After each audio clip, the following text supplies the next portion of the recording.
Bem-vindo a Darkville, meu canal de terror no YouTube. Hoje vamos falar sobre Paradise Lost, um documentário onde envolve 3 assassinatos de crianças, satanismo e acusações, vamos dizer assim, um pouco duvidosas. Se você apoia esse tipo de vídeo, te convido a se inscrever e me seguir nas redes sociais. Então bora lá. 3 meninos sumiram na tarde do dia 5 de maio de 1993. Vizinhos e familiares dos garotos conduziram uma busca pela região, mas não encontraram nada. Somente na manhã seguinte, a polícia fez uma varredura mais detalhada, no lugar chamado Robinwood Hills. Lá havia um córrego lamacento, onde por volta das 1h45, o policial Steve Jones viu um sapato preto de uma criança no meio da lama, e uma busca posterior da área revelou os corpos dos 3 garotos.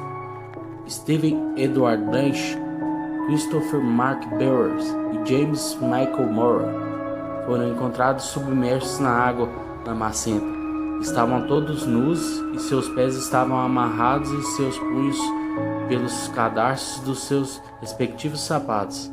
Essa característica ritualística logo criou uma atmosfera que ligou os assassinos com a prática de cultos satânicos, que segundo os moradores ocorriam na região.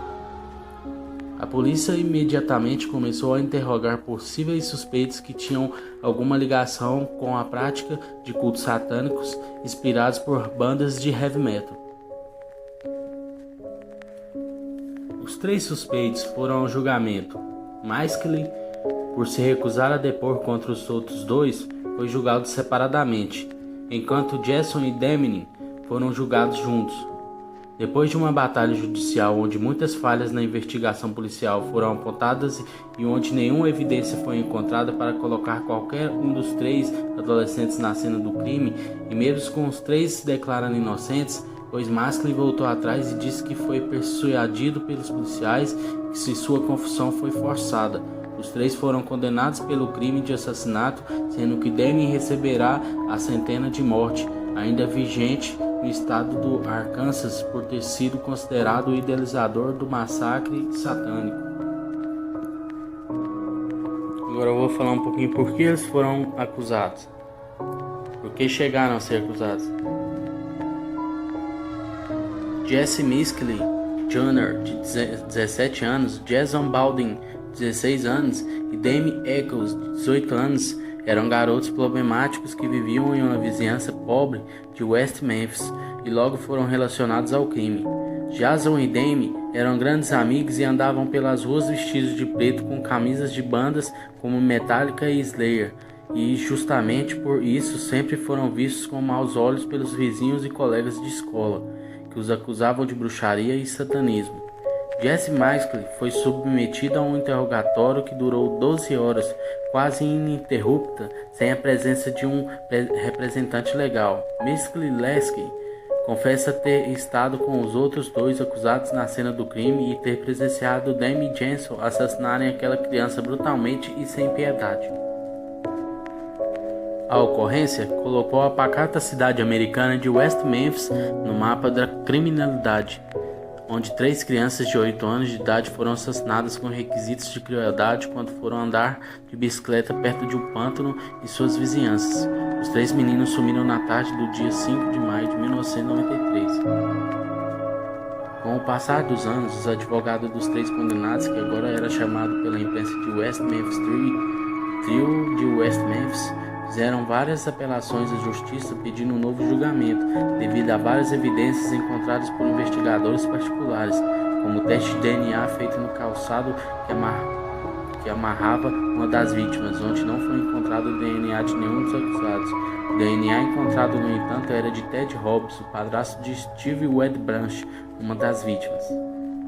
O evento ganhou notoriedade nacional e logo internacional quando grupos de apoio aos condenados começaram a pedir que um novo julgamento fosse aberto para que essas novas evidências pudessem comprovar a inocência dos acusados.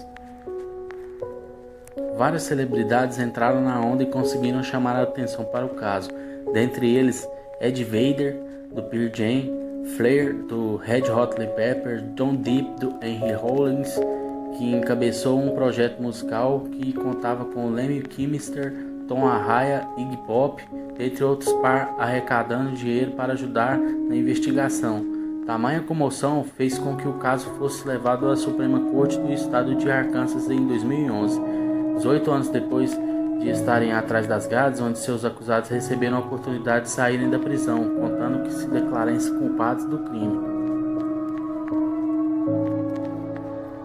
A história desse crime brutal e a condenação impressa dos acusados foi largamente difundida pela imprensa americana. Livros foram lançados como David Knott, O Nó do Diabo, da jornalista investigativa Mary Leverett, uma série de 3 documentários produzidos pelo canal HBO, batizada de Paradise Lost, Paraíso Perdido, conta toda essa jornada cheia de reviravoltas, má conduta policial, má vontade do juiz local e mobilidade nacional em prol dos 3 condenados, incluindo um deles condenado à morte por injeção letal. O Metallica liberou os direitos autorais de uma das suas músicas para ser a trilha sonora desse documentário, em solidariedade aos acusados. Em 2012, um outro documentário chamado West of Memphis, dirigido por Amy Greenberg e com a produção de Peter Jackson, Senhor dos Anéis, foi lançado, abrangente todo o caso e ainda toda a persecução e libertação dos seus suspeitos depois de sua declaração culpável. Em 2013, o filme David Knott no Brasil Sem Evidência, do diretor Atom Ogan de Colin Firth, Raising West Post, foi lançado tendo como base o livro do mesmo nome de Leverett. Os acusados ainda lutam até hoje para limpar seus nomes da acusação de um assassinato, paralelamente descobrir que quem é o verdadeiro responsável pelo brutal assassinato dos garotos. A maioria do país das vítimas já declararam que não acreditam mais que Jason, Jesse e James sejam culpados do crime que ceifou a vida de seus filhos e que as novas evidências deveriam ser avaliadas. Aqueles que acreditam na inocência dos headbangers apontam algumas considerações sobre o caso, que fortalecem a tese de tudo foi uma verdadeira caça às bruxas. E West Memphis está localizada em Arkansas, estado que fica no coração de que se convencionou para chamar Bible Belt, cinturão bíblico, devido à grande concentração de fundamentalistas religiosos cristãos nessas regiões. Ou seja, pessoas que costumavam enxergar tudo ao seu redor como uma luta entre o divino e as forças do mal, onde o garoto com a camisa de heavy metal representa uma ameaça aos bons costumes, e se um crime dessa proporção ocorre, certamente não será a obra de um devoto temente a Deus, mas obviamente de um delinquente que se veste de preto e adora músicas do diabo. Esse caso seria um clássico exemplo de como mentes conservadoristas e religiosas tendem a julgar tudo dentro de seus limites estreitos de suas crenças e, mesmo com todas as evidências físicas, permanecem negando a inocência dos condenados. Badin declarou em uma entrevista à revista de Rolling Stones que o Estado usou nossos gostos musicais para nos destruir. E no fim, muitos desses memíssimos artistas nos ajudaram a ganhar a liberdade. Ainda há muito mistério envolvido nesse caso. Muitas perguntas sem respostas, provas negligenciadas e confissões plantadas. Os 3 suspeitos ainda são considerados culpados pelo estado do Arkansas, permanecendo encerrado. Há muita controvérsia e um amaranhado de opiniões divergentes a serem pesadas. Ainda há muitos que acreditam na culpa dos 3. O grande problema é que lançar evidências muitas vezes embasadas em pesquisadores no mínimo levianos, como o escritor William Hansen, que escreveu o livro descrevendo que os 3 acusados assassinaram as 3 crianças como parte de um ritual satânico inspirado pelas bandas que ouviam. Daley Kives, um autoproclamado especialista em mortes por ritual satânico, foi usado como testemunha de acusação. Ou seja, se ainda almejam alguma esperança de colocar Jason, Jesse e Dame de volta atrás das grades, acho que deveriam primeiro encontrar evidências físicas dentro do mundo real, como aliás foram encontradas na cena do crime e apontada para a presença do padrasto de um dos meninos, mas nunca foram consideradas ou avaliadas. E aí, galera, o que vocês achou? Deu uma turbulência aqui no final aqui, né? Porque essa palavra é meio difícil, mas no fim deu tudo certo, deu pra vocês entenderem. Pra quem quiser ver o caso, tem ele completo aqui no YouTube. Se eu não me engano é 1 hora e 30 minutos. Mostra bem claro, do início, meio ao fim, tipo assim, todo o caso, como se estendeu e como terminou. E é isso aí. Aqui tá mais um pouquinho do canal. Se vocês curtiu, se inscreve aqui e compartilha para chegar mais gente. Valeu? Tamo junto.